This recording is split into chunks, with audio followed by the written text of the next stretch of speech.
With a major selection of the looks your kiddos love starting at just $4 in the Walmart app, a new school year means a stylish new them. Who knew? Find skater skirts and Crocs that say, I'm casual but cool. Sparkly sneakers that say, it's my classroom, you're just learning in it. And preppy polos that say, I'm the teacher's pet, even if they're mommy's menace at home. Find their favorite styles starting at just $4 in the app. The Walmart you thought you knew is now new. My cat Freddie loves to be brushed and cuddled. But stirring up his cat allergens meant sneezing and itchy eyes. Then I found Purina One Live Clear. It's cat food that reduced the major allergen and my suffering in as little as 21 days. Now, we feel closer than ever.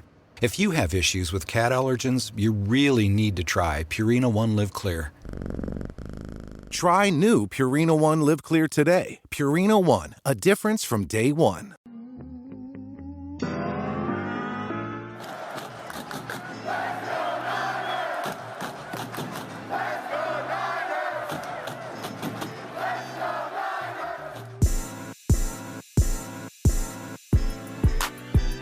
Welcome into 49ers Access. My name is Sterling Bennett, and today we're going to recap day number 10 of San Francisco 49ers training camp, including a major roster shakeup, Ricky Pearsall continuing to impress, and did the San Francisco 49ers just hand Jake Moody the kicker job in 2025? All of that coming your way right here on the show. But don't forget to like, share, subscribe, and leave us that 5-star audio podcast review. Still shooting for 100 before regular season week number 1. If you can do that, great. And you can help us out, awesome. But let's dive into day number 10 of San Francisco 49ers training camp. And the day began with a load of roster moves before practice even started. San Francisco essentially lit up the Niners Twitterverse, if you will, and had us all in a frenzy this morning because they signed 5 players and they cut 5 players. They signed defensive end Bradlee, I think it's Anae, I hope that's correct. They also signed offensive tackle Isaiah Prince, cornerback Fabian Moreau, re-signed, and I told you this would happen, re-signed safety Jalen Mahoney back to the 90-man roster, and then signed wide receiver Robbie Chosen Anderson, which leads us to the releases / waves that were needed to make room for those 5 players. I don't think any of those 5 players, maybe outside of Mahoney, have an actual shot to make the 53-man roster out of camp, but who they released is definitely where the talking points and conversation were being had on social media, because they released wide receiver Marquez Callaway, tight end Mason Pline,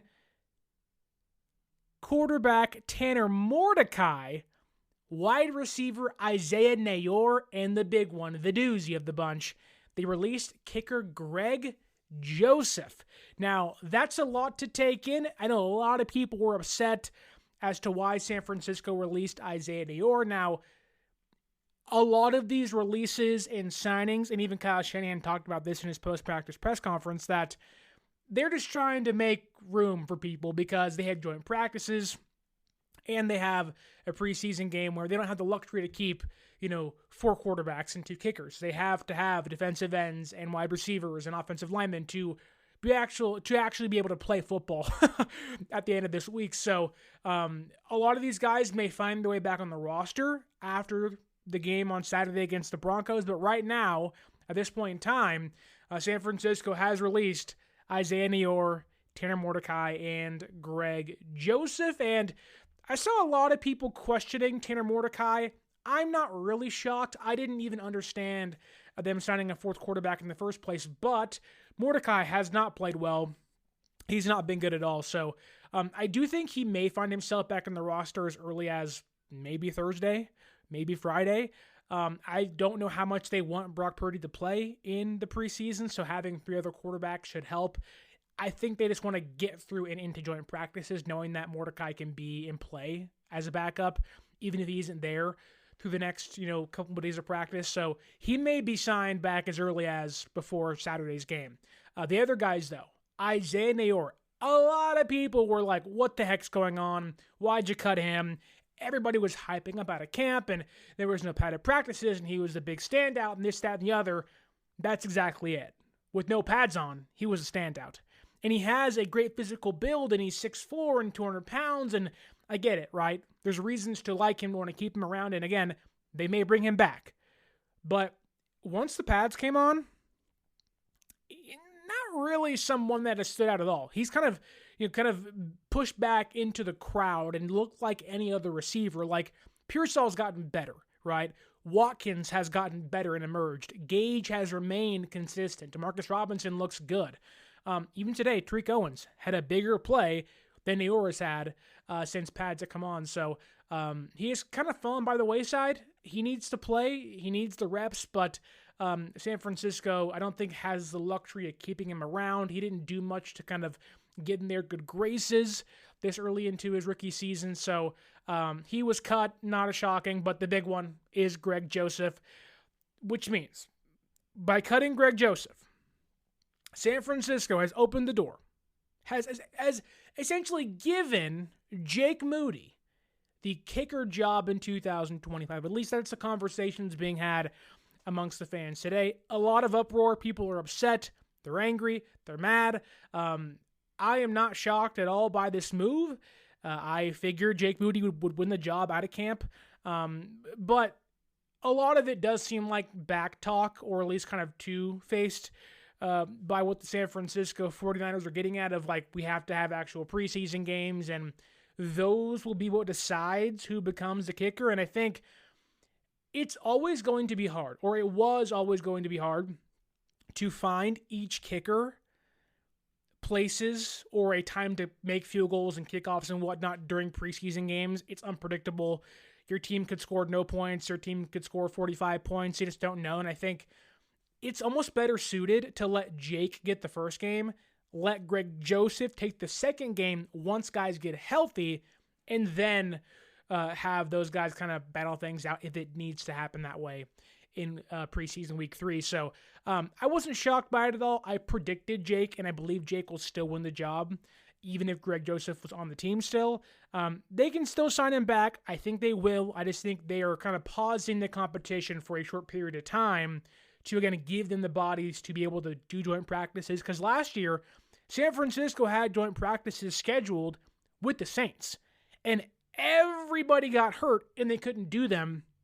And it kind of set the tone for how bad last year was going to be. And Shanahan values joint practices so much, and knowing that this team is so young and they're going to have so many new starters or younger guys playing a lot this year for them, he wants to see and get all those joint practices in. So it just feels like a way to make room for the roster or guys on the roster, get maybe other glimpses at guys you want to see, and also not have a fourth quarterback and the third kicker take up a roster spot from, say, an offensive lineman, which Andre Dillard's out still, hasn't practiced once. Get a new tackle in there should certainly help. So I don't think this is any reason to overreact. I get it. People are mad. People just don't like Jake Moody, and a lot of reasons to do so, but just pause. I think Greg Joseph will be back. I do not think this is San Francisco waving the white flag saying Jake is the winner. I think it's just them simply pausing the competition for maybe a week.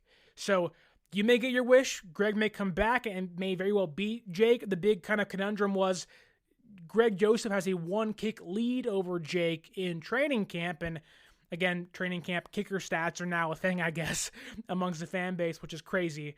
But people were saying Jake was one kick behind. Why did he stay instead of Greg? Jake has a 2-year contract, still third-round pick. Greg was a veteran free agent signing for 1 year. There is clear financial reasons to keep Jake around. And Jake hasn't looked terrible. He's been fine enough. And you want to give Jake the opportunity, being the incumbent guy, although not great, but also a guy you did spend a pretty high draft pick on for a kicker. You want him to have the opportunity more than Greg Joseph, who you kind of know what you're going to get from, to prove himself. So I'm not shocked at all. Well, I guess it's like, yep, that makes sense. Now, I didn't think this would happen because of injury and needing to find roster space, but had everyone been healthy and no one was hurt, Greg would still be here. Like, this would not have changed. They're just pressing pause, walking away, and they will resume, at least that's my opinion, they will resume the competition maybe after preseason week 1 or maybe shortly before. Papa J says here in the YouTube chat, what's up, Sterling? What's up, Papa J? Also want to say hi to our girl Lori out there in Phoenix. Hope she's having a great night on this Monday afternoon, evening, whatever it may be. But she asks here, are there any other free agent kickers out there if this fails horribly? Well, right now, Greg Joseph. Again, I really don't think that they are going to just eliminate the competition now. Jake hasn't done enough just yet. Even Brant Boyer said, I think, like the games themselves will be the big defining factor in who wins that job. So I don't think they would outright lie about that unless they are just like, yep, Jake's the guy, and maybe they are, but I don't think they would do that this soon, knowing that Jake hasn't been perfect, and then they really haven't gotten the chance to do kickoffs and coverages and stuff like that, and then field goals in games. Jake's always been a great practice kicker, and he sucks come game time, so I think we will all get to see Greg Joseph and Jake Moody actually duke things out as the preseason or training camp sessions progress. I don't think he'll be gone longer than 1 week's time, unless I'm being duped and this is Jake's job now, which could be the case. I don't know any other kickers besides Greg Joseph. Now, I'm not going to lie to you. I don't spend my free time on scouring the kicker market. This really isn't, in my forte. I have better things to do than that. But maybe I will, once we're done here, go on Spotrac, see who's a free agent kicker, and see maybe who could be Jake Moody's next competition during this training camp and preseason sessions. But no one else really stands out, but I don't think Greg will be gone for too long. I want to continue, though, because that was before practice. Now we're in practice, and we got a lot of guys returning, 4 of them, not too much, but 4 of them returning, and a ton of guys not on the practice field. And it may show you as to why having 4 quarterbacks and 2 kickers really isn't necessary right now, because Diamador Lenore came back, has a hip injury, was limited today, but was out there, so a really good sign from him. Colton McKivitz came back after missing practice on Saturday. Jordan James, who we weren't really sure what was going on with him, how serious it was, he was back today. He did individual drills and warm-ups. He did not do team drills, so slowly bringing him along. I think a lot of that, 1, is because as he's hurt, but also 2, Isaac Guerendo going to be out for a while. But Darrell Luter Jr. also came back today. So 4 guys back in the fray, meaning the absences were abundant, excuse me. Nick Bosa did not practice today. According to the team, he has soreness. Not sure where, but I'm sure Nick, who's having a great camp, just needed the extra day off. But has some soreness. I'm sure he's ramping up for joint practices on Thursday. He'll be out there for sure. Christian McCaffrey had rest, and so did Trent Williams. But a lot of guys got hurt on Saturday. A lot of guys, we didn't know what happened. We now have clarity on players like Kyle Juszczyk and Isaac Guerendo, because Juice has an Achilles injury. Now, when I say that, it sounds really bad. Your mind wanders as to, oh my God, what could that be? Is it a tear? Is it a calf injury? I guess he got stepped on, but not in a drastic way. He got clipped. It cut his Achilles on his skin. He's okay. They're just like, you know what? Take a day off. Take 2 days off. Don't worry about it. Anytime you hear Achilles, you're like, uh-oh. But he's day to day. He'll be okay. Did not mean that to rhyme, but here we are again. Running back Isaac Guerendo. Unfortunately, when you draft players that are often hurt in college, when they get into the NFL, they are often hurt at that level as well. And Isaac Guerendo, for all the good things he can do, he can never, ever, ever stay healthy. He has a shoulder injury. He will miss a few weeks. Not sure if that is a few weeks meaning 2 preseason games, or that means this Monday to next Monday and later in the week, but he'll miss a chunk of time, likely will not play in the next 2 weeks of training camp or preseason. Will miss joint practices against the Broncos and Raiders. Will also miss games against both those two teams as well. So not ideal, but we do get a longer look at Corey Kiner and Jordan James because of that. And again, get the injuries out of the way now, but it still sucks to see young players that you hope could take big steps in year two be on the sideline more than actual the field this early into the season. Yetur Gross-Matos has not practiced one time. We saw him on the field, on the side field a couple days ago, I believe. He was back on the side field today doing a more rigorous workout, and it seems like he's gearing up to return either tomorrow, so Tuesday, or he'll be a participant in Wednesday's walkthrough and return on Thursday for joint practices. So he looks like he's gearing back. They did the same thing with him as they did Ben Barch. Had a really intense workout on the sideline, then came back the next day or two. So good signs for him. You want to see, again, Gross-Matos' job is not safe, but you want to see that defense at full force and on full display in preseason, because the more those guys can get out there, the better with Robert Saleh back in business. Bernardo Green still in practice with the hamstring. Neither did Cowing. Then Jair Brown also with an ankle injury. He is healthy enough to practice and play, but they're giving him rest as he recovers. Kevin Givens will miss the entire preseason, if not a chunk of the regular season, with, I think it's a pectoral injury. Not sure if it's a tear or a really serious strain. They didn't tell us that, but it seems like he's probably going to start the year on IR or the PUP list, depending on how they want to, what category he belongs in. But he's probably going to miss a big chunk of the season, or a big chunk of the preseason, a smaller chunk of the regular season. And then we have Sam Okuanu, who will also miss a couple of weeks with a groin injury. Again, not sure if that's 2 games or just 2 weeks of time, but he will not play this Saturday against the Broncos and is in jeopardy of not playing against the Las Vegas Raiders in 2 weeks' time. Then there is Jauan Jennings, who I don't think his calf injury is him playing coy. Why don't you pay me, Kyle? Then I'll play.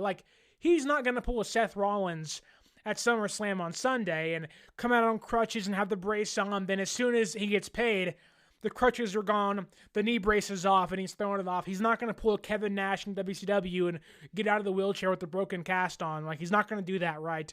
But I do think that Kyle today told the media, told us, a pretty telling response when asked about Jauan's injury and if it's real, if it's that serious, or he's kind of just playing the game of pay me, then I'll play as things progress in their negotiations. But Shanahan more so alluded to the fact that you can talk to Jauan about that. The injury looks real, but kind of hinted towards there may be maybe a little bit more of this hurts, I can't practice today. Meanwhile, he's doing his own reps behind the scenes and stuff. So I'm not saying he's actually doing that. I'm just saying Kyle made it seem like that. There may be a little stinginess afoot, if you will, from Jauan Jennings, but I do think he has a serious calf injury. I do think that he's not milking things. I do think that they also would hold him out anyways if he was injured with a calf injury, knowing how things progressed with Christian McCaffrey last offseason. But that's the absences. It's a lot of them. I think they're at 13 or 17 players. It's a lot of guys. A lot of guys if you include Mustafa, Ayuk, Dillard, and those guys. So not ideal as you head into your first preseason game.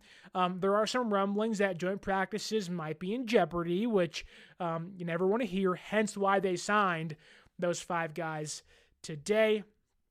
Let's see what we have in the YouTube chat. Calachipto is in here alongside Papa J and Lori Matthews. Papa J says here, or asks here, Sterling, do you think Carter Bradley is a lock for quarterback 3? No! I don't think this team needs to keep 3 quarterbacks. I think if you want to talk about quarterback 3, Bradley belongs in a similar category to Tanner Mordecai of practice squad guy, emergency third quarterback, stuff like that. But I don't think it's I don't care enough about quarterback 3, to be honest with you. But I do think he's a practice squad player. He's not good enough. He's just not good enough yet. Now, maybe as time goes along and we can see more of him, maybe that changes. Maybe he balls out in preseason and we all go, interesting. But I think Carter Bradlee is on the same tier as Tanner Mordecai. This guys you have in your practice squad that can give you some reps in training camp and nothing more, nothing less, hopefully. And if Brock and Matt can stay healthy, then you're perfectly fine with that. He also asks, do you think the Niners will keep 3 quarterbacks and Curtis Rourke this season? I think Rourke will be a stash injured reserve save. There may be a point in time where he gets activated. Not sure. I don't think they want to utilize one of those for him. But I do think that they drafted him with the intention of him vying for quarterback 2 or 3 next season. And to kind of just, they like his talent. He fits the offense pretty well. Just injured guy. He's going to be a stash this year. So it will be 3 quarterbacks, Purdy, Mac on the actual roster, whether it's Bradlee, Mordecai, whoever it may be on the practice squad as the emergency 3rd guy, then Curtis Rourke on the PUP or IR. But that seems like that's going to be the case. He also asks here, how many series do you think Brock and CMC will play against Denver this weekend? What does every USAA member have in common? Family. We're one big family who supports the military community and their eligible families. And if you, your parent, or spouse served, you could join our family and save big on auto insurance. Visit USAA.com/join today to check your eligibility. Membership eligibility and product restrictions apply and are subject to change. USAA means United Services Automobile Association and its affiliates, San Antonio, Texas. I don't know how much the starters will play at all. My guess is that the starters don't play in week 1, or at least like Brock and Christian McCaffrey and Trent and Bosa and Fred don't. Like, you will see some starters play, like D. Winters will probably play. You'll probably see other guys like Pinnock and Richie Grant, who are vying for that other safety job, play. Jair Brown will probably play. If not this week, certainly next week. I'm going to assume if they do play, the most is like 1 series and they're done. I think when you have Jordan James injured currently, although he's back at practice now, Guerendo's out for a handful of weeks, you are not even letting Christian McCaffrey touch that football field come game time. Nope, don't play a single rep. You're done. If he does, it is going to be the most protected Christian McCaffrey you've ever seen in a preseason game. So I'm going to assume most, or at least Brock, McCaffrey, Bosa, Fred, and Trent will not play. Also, wouldn't be shocked to see Colton McKivitz, Brendel, and Pooney not play, but that's just me. San Francisco is really thin on the offensive line, so we'll see as things go on for the week. Maybe something else changes, I don't know, but right now I think you're going to see Brock and Christian McCaffrey probably not play at all, as they shouldn't. And look, Cal Chipto here says no starters this week. They'll probably do a series or 2 in game 2. I would align with that. I just don't think that it's worth, like, if they didn't have joint practices, maybe that would be a valid stance. But with joint practices, you don't really want to do that. And, like, you don't really need to, what is the point of seeing Brock Purdy against the Broncos week 1? There's no point. I think maybe week 2, it may be even week 3 at that point. So I think that you are not going to see starters against the Broncos this week. And if you do, I'll be very shocked. That said, there is 2 noteworthy things before we get into the takeaways of the show and up practice, because wide receiver Andy Isabella, who was signed last week, seemingly got hurt during warmups with the special teams group. Not sure what he did. Didn't finish practice. Didn't do any wide receiver drills with the team. After that, I'm not sure if that opens a door for maybe someone else's favorite player, whether it's Marquez Callaway, Equanimeous St. Brown, or in this case, Isaiah Nayor, to be back with the roster before practice tomorrow or before practice on Thursday. But Andy Isabella got hurt. Hope it isn't serious, but worth pointing out from today's practice. Also, Richard Sherman was at practice today, chatting up players and coaches. Nobody in particular that stood out, but just good to see him out there. Funny enough, he has kind of embraced being a San Francisco 49er more than the Seattle Seahawks. Now, there was some drama and beef, and there probably still is some hurt feelings there, but Sherman definitely, granted he is from California too, but Sherman is wholeheartedly a San Francisco 49er more than he is a Seattle Seahawk. It's kind of weird how that works, where I would never expect Justin Smith is much more of a Niner than he is a Bengal, right? I would never expect Navarro Bowman to be more of a Raider than a Niner. He's a Niner first, Raider second, if at all, in my opinion. But Sherman has, for all the chaos and heartbreak he caused us with Seattle, he loves being around San Francisco and the team. So good to see him out there having a blast. Probably getting content for his podcast, let's be honest. I'm sure we will learn of an interview somewhere down the road for somebody, whether it's Juwan or Brandon Ayuk or Fred or Nick Bosa, but I'm sure that's why he was there. Ulterior motives for Sherman now. He's in the content game, but nonetheless, let's dive into today's practice and talk about Brock Purdy, Ricky Pearsall, the backup quarterbacks, and get into some trench warfare. But first, I want to remind you to use that promo code 49ers Access, 49 ERS ACCESS at SeatGeek.com to save yourself $20 off your first purchase. My wife went back to work today. It's a bummer. Bummer summer is over. We are now in the school year for her. But before you get back into the school year with your kids or yourself, use that promo code. Go watch some baseball, go to a concert, or even pre-order some Niner tickets and save yourself $20 off. Parking's expensive. Beer's expensive. Them new jerseys that are going to release in 24 days will certainly be expensive. You can save yourself $20 off your travel to get there, and your tickets, maybe they can be reallocated elsewhere. Parking, maybe more beer. I don't know what you like, but use that promo code and save yourself $20 off your first purchase. 49ers Access, 49 ERS ACCESS at SeatGeek.com. All right, let's dive into the actual practice field today, and let's talk about the starting quarterback, Brock Purdy, because Brock today was 9 for 13 and threw 2 touchdowns. Looking good. Wasn't his best day. Wow. Best day? I don't know where the Australian accent came from there, but here we are. It was not Brock Purdy's best day. He was 9 for 13, but he did throw 2 touchdowns. One to a wide open Patrick Taylor Jr. in red zone drills. There wasn't a defender near him for about 10 to 15 yards. I don't know how it happened that way, but if he's there, hit him. And got his first touchdown of the day to PTJ. Then he found George Kittle and Ricky Pearsall a handful of times. That was kind of the big stuff. Him and Kittle have, and we've known this for a while now, I think they are, maybe outside of Mahomes and Kelsey, probably the best quarterback tight end tandem in football. And I don't really think it's that close. They are in lockstep all the time. They've proven to be that way, but in camp thus far, through 10 days of camp, it looks a little more dangerous than it usually has. More big plays are being thrown in there, and they tried today. They really tried to get Kittle open today. They have been kind of known in the last 2 practices to open things up with the big play to Kittle.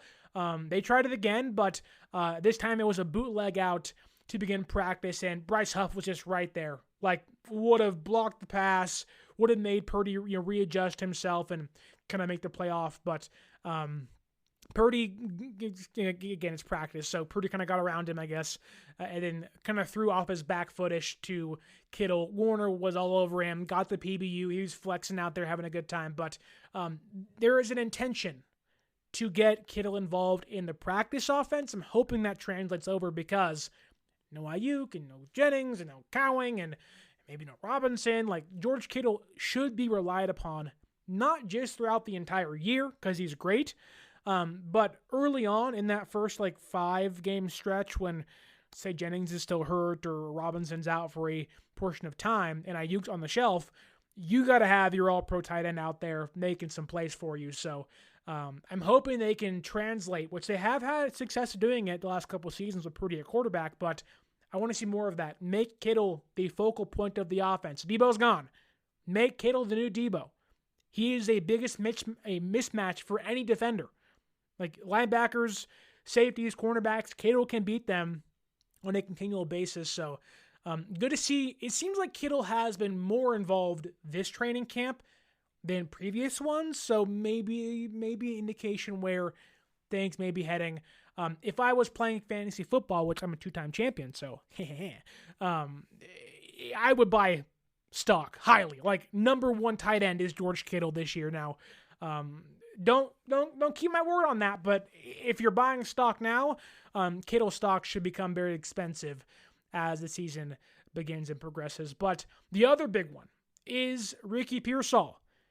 It has been awesome to see him emerge, knowing he is going to be one of this team's biggest receivers to be relied upon this year. He has been, it's almost like him and Brock Purdy have the exact same mind. They are on the same page, like Kittle and Purdy are, but the chemistry there is growing. It looks great. Pearsall, when healthy, looks tremendous.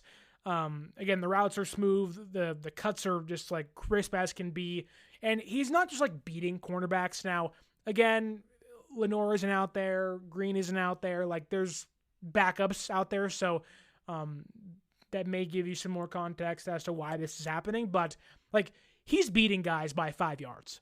Like his routes are so precise. He's beating dudes by 5 yards. And it's like, wow. Like, is that a knock on him because it's against backups, or he just that good where he's making these backups look like, or borderline fringe starters look like, third string cornerbacks, which may be some both involved there, but Pearsall has looked really, really good. He had 6 catches today, 3 in 1v1s, which favored the offense for sure, but he also had 3 more during team drills, and continues to stack days leading into his sophomore season with San Francisco. He caught a big deep pass from Mac Jones over the middle today. It could have been a touchdown. Mac Jones slightly underthrew it. You would have wanted that ball ahead of him, out in front of him, catch it in stride and run, but Mac Jones underthrew a little bit, caused Pearsall to kind of like have to pause and catch the football, but he had so much space where it was still a completion. Like he was covered by Trey Brown and Marquise Siegel, and they were just in the dust. Like they weren't even on your screen if you're watching on TV. He was so open. So a good play there from Pearsall, definitely putting his route running on display, which is a reason why he was drafted. So good to see that, which again should have been a touchdown had Mac Jones had a better pass to Pearsall on the day. But there's also a play during 1v1s where he was running a whip route and he hit that sucker so hard that he let, I think it was Fabian Moreau. I think Moreau, maybe Flowers. Either way, not important. But he, again, like Brown and Siegel, had the guy beat by 5 yards. And it's like, if he does that during games, he'll be a problem. He'll be a big problem because he just looks so good. Papa J says here, back to my Australian accent that came out of nowhere, Sterling from down under. I don't know where that came from, man. It's the Australian that is non-existent in me somehow coming out of me on a Monday evening. Lori Matthews says here in the YouTube chat, they will need that connection with the condition of the wide receiver room. I'm sure you're referring to George Kittle and somewhat of Ricky Pearsall. Ant Ferg in the YouTube chat says this, that's why they gave Kittle another contract. He is Brock's security blanket. Even if he's lost a step, I don't think Kittle's lost a step. Like, I get it. He plays a physical brand of football. He's getting older. Kittle looks not as fast as he did when he was 25, but Kittle is, I think, as spry as ever. Like, he's moving around. He's constantly deep downfield, which you want to see. And he's beating guys deep downfield, so good to see. But, again, your question's valid here. Will he hold up as a focal point? I certainly hope so, because if they do, like, there's some magic in the Purdy and Kittle connection But I don't think Kittle's lost a step, and I certainly hope Kyle can continue to make him one of the key targets of the offense. And I think Purdy, without Debo, without having the security blanket of, say, that wide back end around, kind of behind the LOS that they have used in previous years, I think that Kittle, will be one of Purdy's top targets this year, which he should be. Gatorade is the #1 proven electrolyte blend designed to hydrate better than water. So you can lose more sweat and raise your game. Gatorade, is it in you? Continuing here, because speaking about Pearsall, you love, whether it's Nick Bosa and Trent Williams, who lock horns at times, that catches your attention. You loved it when Ayuk and Fred Warner were always kind of going back and forth, and you love when you see Fred and Kittle going back and forth, and Fred guarding Kittle and all that stuff. We got a sophomore year player in Pearsall and a rookie Upton Stout. We saw them lock horns today, and it may have been like one of the best parts of practice. It was the highlight, I think, of the day. Not the highlight play, but that was like the big, like, must-watch portion of practice when you had Upton Stout and Pearsall lined up against each other. Everyone's eyes went, we're watching that. Who cares about Jake Moody and Greg Joseph and Andy Isabella? No one cares. I want to see Purdy or Pearsall and Upton Stout. The first rep, Pearsall beat Stout on a comebacker, got on the outside of the numbers. Purdy hit him in right in the chest and got the win. But what you like to see from younger players, mainly rookies, but also second-year players too, is if they lose the first time, what do they do the next time? Are they eager to get back? Are they eager to prove themselves? Do they want that opportunity to say, hey, redo it, go again? And Stout was one of those guys today where he wanted Pearsall again, he got Pearsall again, and he beat Pearsall the second go-round, where Pearsall ran an out route, and Stout he shadowed him the entire time, and he gave no space to move, was sticking to his hip, and when I tell you, like, it was one of the plays of the day. Not the play, but one of the plays of the day. Got the PBU, broke the pass up, and it was like, woo-wee.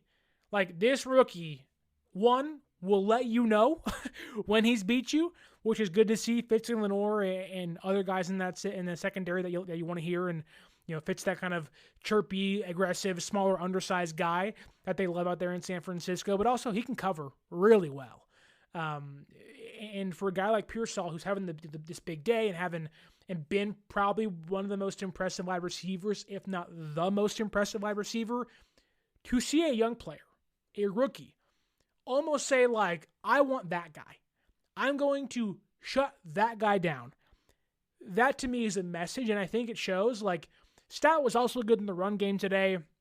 Had a good stop against PTJ, and also had a PBU during a 1v1s against Russell Gage. But there's a reason after practice they asked Kyle Shanahan about of Upton Stout, and the words he used, although shouldn't be shocking at this point in time, but were very poignant of like, oh, okay, like clearly he is the starter. And the words Shanahan used were, it's why he, being Upton Stout, is passing a lot of people on the depth chart. There's not many guys for him to pass on the depth chart, knowing he only plays nickelback. So I think you may know who your starting nickelback corner will be when the year starts, if Lenore and Renardo Green are healthy. But I think Stout's won the job. It's early, so that may change as games come and go. But the way that Saleh has praised him, the way that Shanahan has praised him on back-to-back practices, that's a big deal. Like, that's a really big deal. And I think, for a guy that Western Kentucky, I think, and just kind of no one really knew who he was, and, third round pick, like, okay. And to some, it was a reach because, like, the nickelbacks were flying off the board, and San Francisco really wanted one to keep Lenore on the outside. And Stout looks like he's every bit ready for that role in year one. He's taking shots at big dogs. He's wanting to take down smaller ones too, and he's making the best and the most of his opportunities with the first team defense. No Lenore, no Green, he's in there all the time. And he's looked like he's ready for a bigger role. Despite being in a first year of his career, he looks really good thus far. So very impressive by him. And also, you love to see it. He's awesome. He's awesome. Ned Stone, watching from Perth, Australia. Dude, you missed my Australian accent on accident earlier, man. Hope you're having a great day, Ned. What time is it in Perth, Australia? Sometimes I watch the WWE stuff out there, and it's always an awkward time for us here in the States. But happy you're watching. Appreciate you being over there. That's awesome to see. We're international today. That's awesome. Thank you, Ned. Appreciate you. Hope you're having a great day, evening, night, noon, whatever it is out there. Hope you're doing great, brother, and hope you have a great rest of your day. But let's continue to move on here to the backup quarterbacks, because we care about backup quarterbacks so much on the show. Mac Jones today was 11 for 14. Had that near touchdown pass to Pearsall. If you can just lead a brother further, you'll score touchdowns, Mac. But also threw, I think, maybe one of the best throws of the day to Demarcus Robinson over the middle. Robinson's a bigger receiver, mind you, but he just one hand and his pulled it down, and it was oh, okay. Didn't know you could do that. But Mac Jones continues to look confident in this offense. And then Carter Bradley, who I know we kind of already talked about as, can he be QB3? Will he make the roster? Not that I care about those conversations, but he was 4 for 9 today. Got his first extended third string looks with the offense. And I think he looked pretty good. Again, you're playing third stringer, so what does that mean? But with what he played against, he looked okay. I can see why they were, at least at this point in time, okay releasing Tanner Mordecai to give Carter Bradley an opportunity. They know Mordecai, saw him last year, seeing this year so far. But Carter Bradley is kind of an unknown to them. He's obviously Gus Bradley's son. But 4 for 9 today. I think he had the best throw of the day. It was a final play of practice. It was a deep shot to Tariq Owens, 30, 40, 50 yards downfield. Just I don't know what it was, but it was you saw it and it was fwing, and you went, oh my God, where's that going? Oh my God, Tariq Owens is there. Oh my God, touchdown. Okay, where'd that come from? So that was pretty cool to see. We also saw Bradley throw a touchdown to Jordan Watkins during red zone drills that was thrown into a tight window, which usually you wouldn't want your backups to make those throws. But again, third string quarterback making plays, not to compare him whatsoever, but it's those kind of plays where you are a little more ballsy and gutsy and aren't afraid to sling it that can either doom you or also be really good for you. And I think that's what kind of impressed Kyle amongst other things to Brock Purdy of Brock has played so unafraid. Bradley does, at least in this one play's instance. He was slinging the puppy around, which you want to see. You want to see third string quarterbacks trying to do things where most guys, they be complacent. You want to be Drew Stanton? Nobody wants Drew Stanton. Drew Stanton may be the most white paper blank piece of cardboard ever. Now, he played for a decade plus, but you want some more from your quarterbacks than Drew Stanton. All due respect. And so, good for Carter Bradley, forcing some plays and showing off his arm in a very short portion of practice today. Strawberry reacts here in the YouTube chat. Strawberry, happy you're back in the YouTube chat for us today. They say, Sterling, quick question. Is it normal for the QB2 to consistently get more reps than the QB1?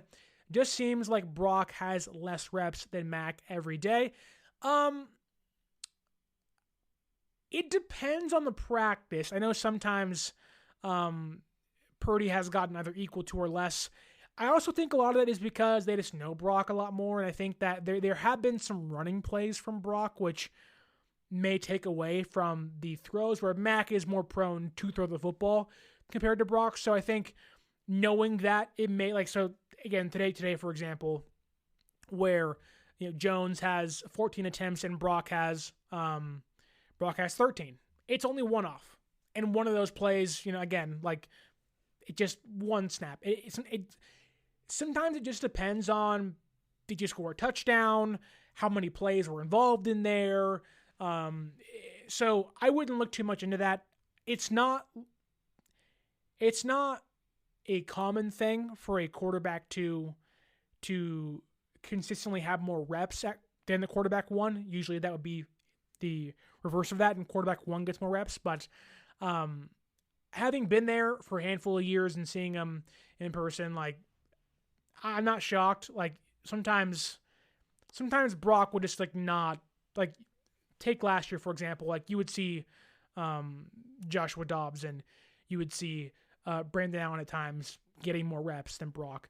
Sometimes it's because they want to see those guys more, and if there is a competition back there, they want to see those guys more. But and also, again, like, Brock will run at times. Brock will also just be more efficient and score more touchdowns. So that may take the offense off the field sooner than others. But also, like, if Brock looks good and like they're 2 thumbs up, like, hey, we got it, like, let's move on, then the backups get in. But I wouldn't. To me, like, today, for example, 13 pass attempts and 14, not really that big of a deal.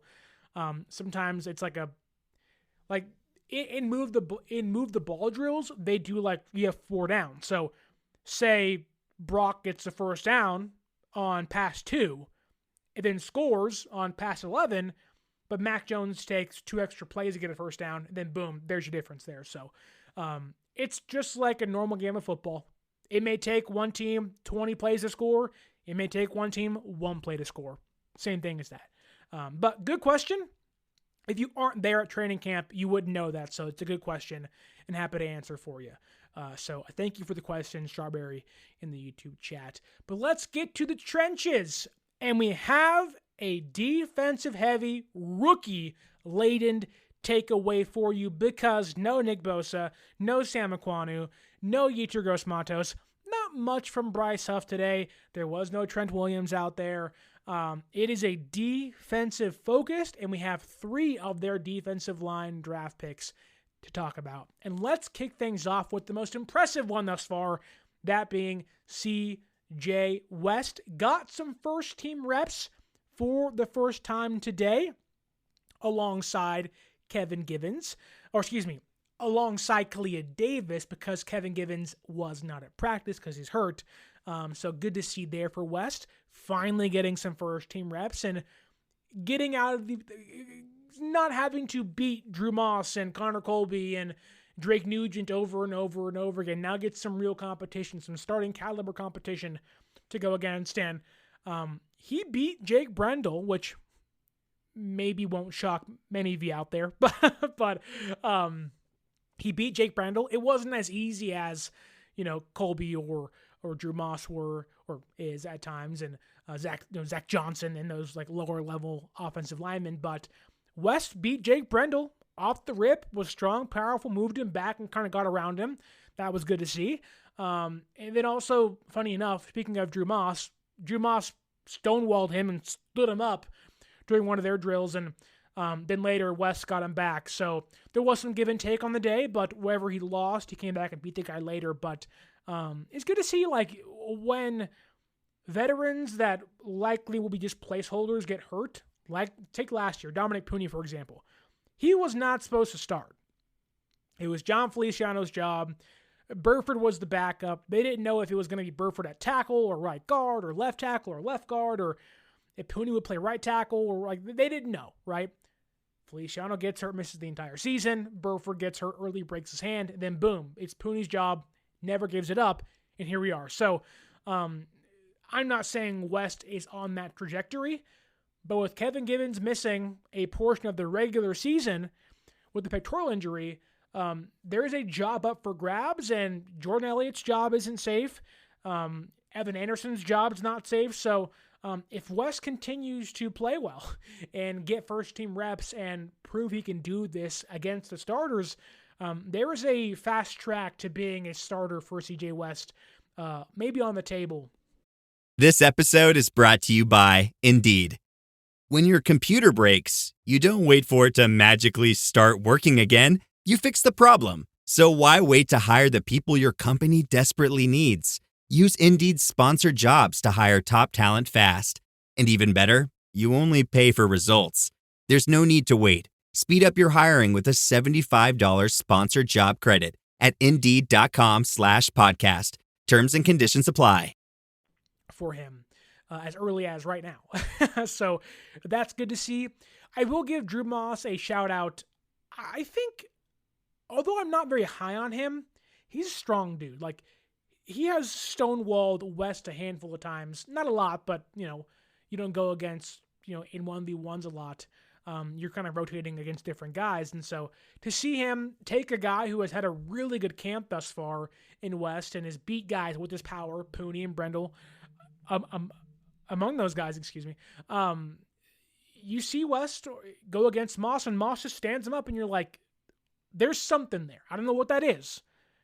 That may be a backup guard. It could be a backup center. It could be a practice squad guy that grows. San Francisco is never afraid to stash players, and I think Moss is kind of growing on me as to being one of those guys. And for as weak as the offensive line backups are, and how frail may be the word to use the starting offensive line may be, with Trent and Ben Barch having serious injury concerns, Moss may be one to keep an eye on as things go on here in training camp and preseason. If he does well in joint practices, he may be on my next roster prediction list on the actual roster. Mykel Williams, though, the first-round pick out of Georgia, he had himself another good day. He is still nursing an ankle injury, so there is a rep count against him, so you're not going to see him out there every single play.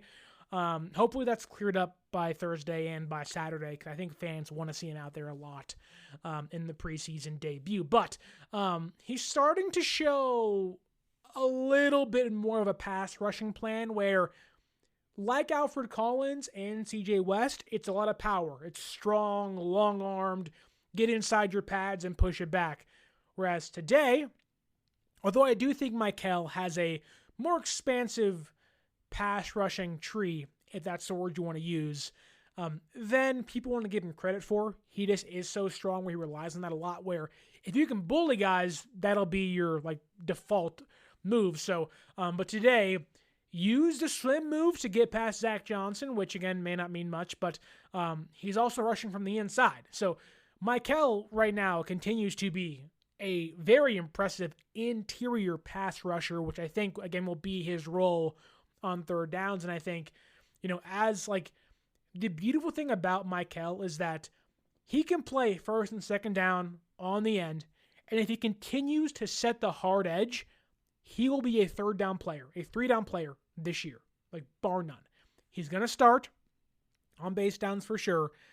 But that perfect world is let's move him on the inside, get that pass rush, get the power, let him inside those guards that have short arms that can't do anything like T-Rexes, and let him just annihilate dudes on the interior, which he's done a lot of in training camp. So if he can set that hard edge, and as a rookie, yes, still need to grow as a pass rusher with the way he gets to the quarterback, but he can learn while also still being successful at getting to the quarterback being an interior defensive lineman. So a lot to like there from him. He, again, still looks good. He's growing early and kind of getting things quickly. So, and also Mykel is so likable.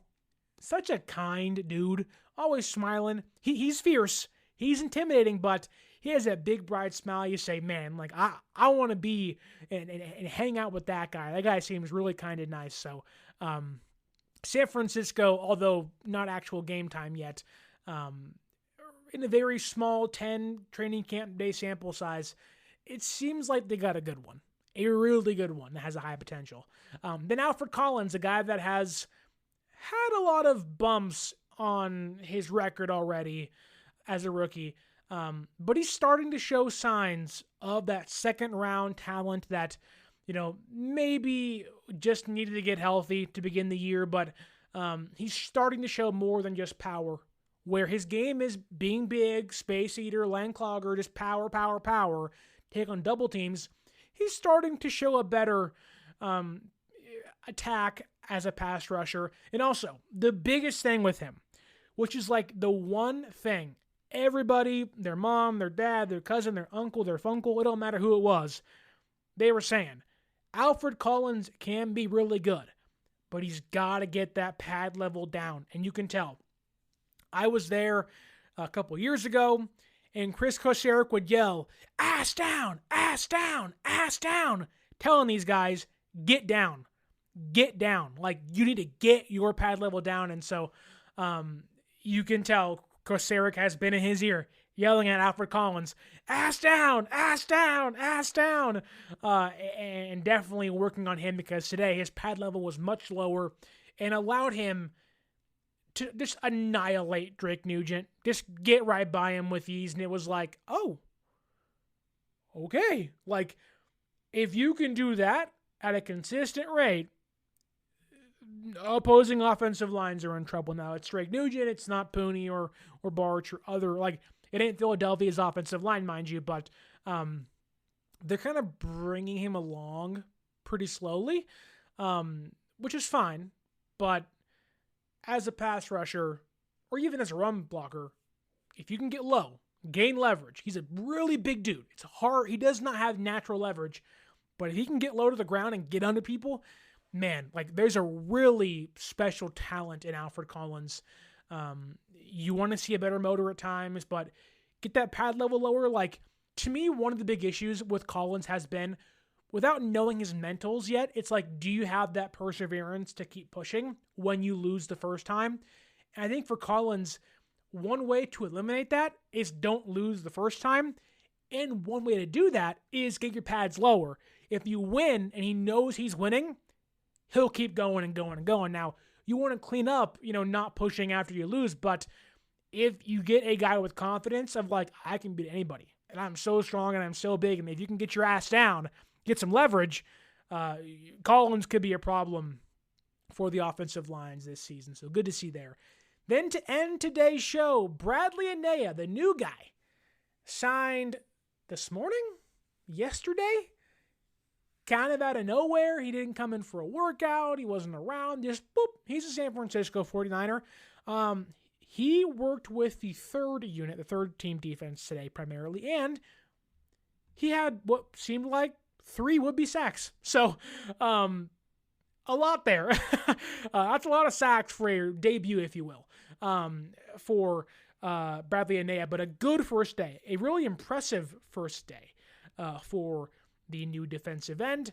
Let's get to the YouTube comments to end today's show and wrap things up, because Joseph Ernberg, he says here in the YouTube chat, what's the worst record the Niners could have this season that is acceptable for Sterling?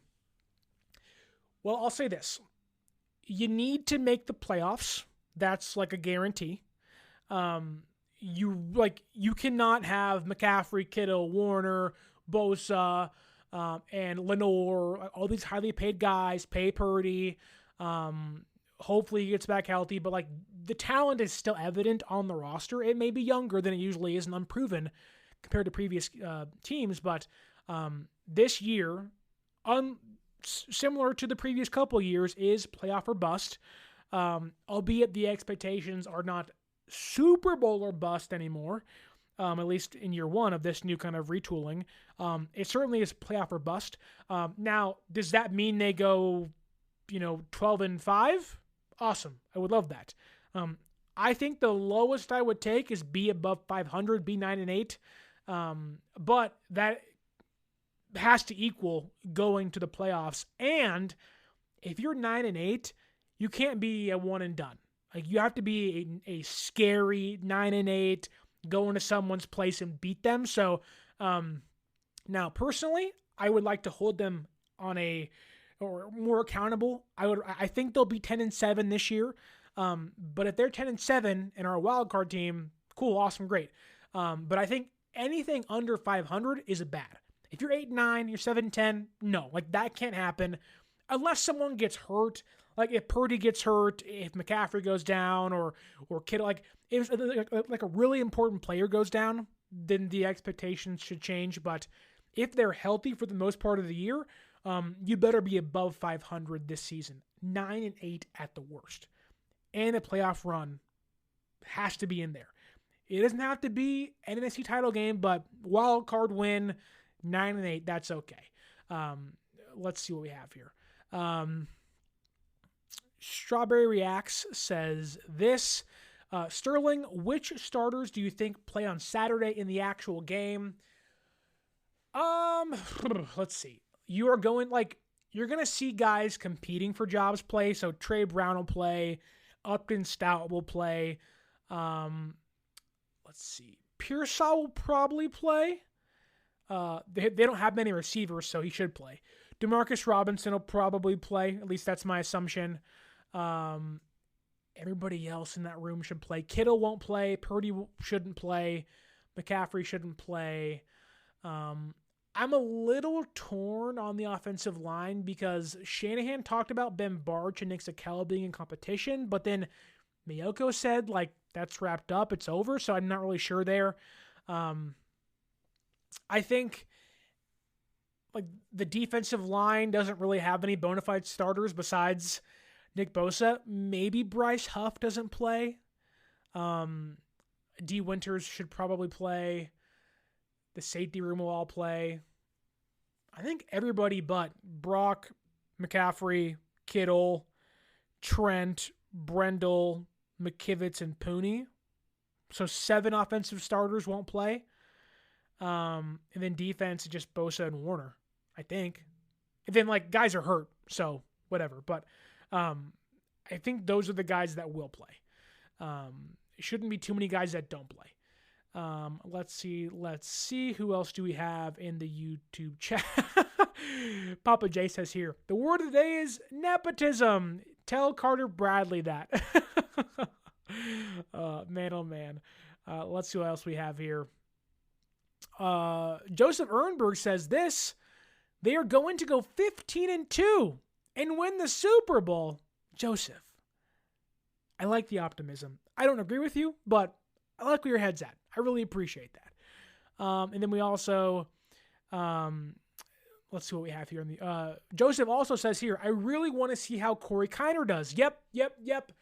The worst part of football is the injuries and losing. The best part is when guys are not hurt for long times. Long times, whatever. An extended period of time is how I'll word that, I guess. Is you get to see younger guys behind them get really important reps and hopefully prove themselves. Last year it was Guerendo. A couple years ago it was Jordan Mason. You've seen veterans earn jobs. And I think this year was the Niners may be one of the most, besides me being a fan and covering them for my job, maybe one of the more intriguing teams to watch because they have so many great players, but so many holes to fill where you're watching nickelback rooms, you're watching both safety positions, you're watching linebacker 3, you're watching defensive lines outside of Bosa on the entire thing. You're watching the offensive line mainly at left guard and the backup stuff. You're watching receivers. You're watching now with Guerendo being out and McCaffrey probably not playing. You're watching Jordan James and Corey Kiner and Amir Abdullah and those guys. So I can't wait. Kiner has been really impressive. But once those pads come on and once you're playing a different team, things change. And I hope we can get a breakout player where you're that was awesome. So would love to see that. But that's kind of all I got for you. 1 hour of day 10 of San Francisco 49ers training camp. It was a fun day. They practice tomorrow, that being Tuesday. Have an off day on Wednesday. They have a walkthrough that day. Then joint practices on Thursday, an off day on Friday. And then football is back on Saturday. Niners versus Broncos. I cannot wait. It's going to be so fun, so awesome. But just 2 more practices this week, Tuesday and Thursday. So should be really fun to watch. Hopefully you'll come back here to this very YouTube channel or podcasting channel to watch and listen to my takeaways from tomorrow and on Thursday. But you can also follow us on social media at 49ers_access is the X or Twitter. 49ers.access is the Instagram. Hopefully you can use that promo code 49ersaccess, 49ERSACCESS at SeatGeek.com and save yourself $20 off your first purchase.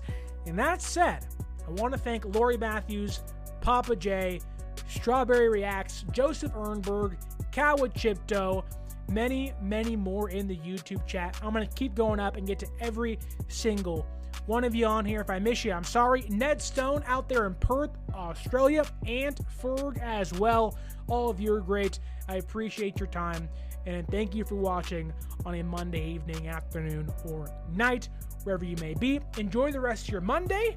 Hopefully you'll come back here tomorrow on Tuesday and throughout the rest of the week leading into preseason week number 1 this Saturday.